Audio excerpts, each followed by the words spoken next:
fonctionnons sur la base d'une grille et qui, elle, évolue, je dirais, pas forcément chaque année, mais où nous mettons certains critères en test pendant 3 ans, de façon à voir si on peut les intégrer dans notre grille afin d'améliorer, je dirais, la qualité au sein de nos établissements. Quel est l'intérêt d'un autre label, si on peut le considérer comme tel, dans tout cet amoncellement de labels, de grilles d'évaluation pour les campings? C'est pas un peu trop pour eux en termes de contraintes, de critères à devoir respecter? Ben écoutez, ce sont des critères de filière. L'intérêt de Camping Qualité par rapport aux autres labels, ce sont des critères de filière. Et ce sont des critères, comme je disais, qui ont du bon sens. Voilà. Après, on peut adhérer à d'autres labels qui existent. Ce sont des labels européens hein, en termes de qualité. Mais je crois que l'intérêt, c'est pour le client. Et trop de labels tuera le label. Voilà. Donc, Camping Qualité, nous, ça fait 12 ans qu'au niveau national qu'on l'a mis en place. Ça fait plus de 25 ans qu'il est en place dans certaines régions.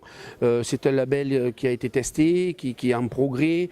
En plus, c'est un outil de travail pour les gestionnaires. C'est pas non seulement pour le client, mais c'est également pour les gestionnaires.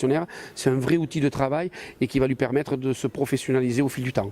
Donc on ne peut pas le considérer ou considérer l'ensemble de ces labels en question comme des freins, notamment en situation économique difficile pour les gestionnaires?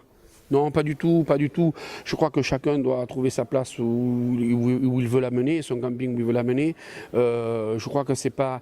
les labels qui existent, il n'y en a pas 36 000 d'ailleurs en termes d'hôtellerie plein air, pour ne pas les citer, c'est Clévert et l'écolabel européen.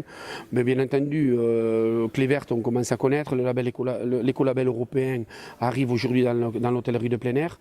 Ce sont des complémentarités, voilà, et donc je crois que tout le monde doit trouver sa place où il le désire. La complémentarité va avec aussi les étoiles. Vous vous situez sur la même ligne qu'eux ou à côté? Ben, je dirais on se situe peut-être un petit peu en dessus. Voilà, les étoiles, il y a un référentiel pour délivrer un classement. Donc comme je disais, nous, dans la qualité, on ne parle pas de hiérarchie. Hein. On est de qualité ou on ne l'est pas. Le classement, c'est 200 et quelques critères. Camping qualité, c'est 600 points. Voilà, et je crois que chacun doit trouver sa place où il souhaite la voir. Et je dirais que Camping qualité, c'est bien en complémentarité du classement, puisque le classement intègre déjà des points de camping qualité.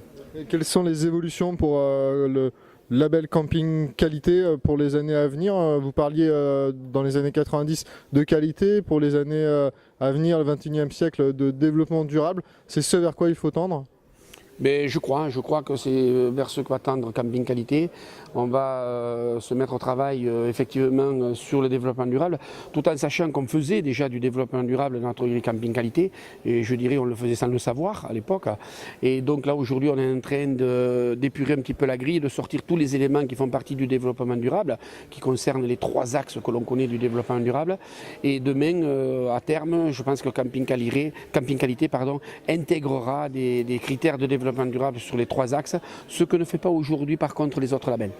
Le développement durable, pour conclure, c'est un outil et c'est pas une fin à atteindre pour les gestionnaires à votre avis?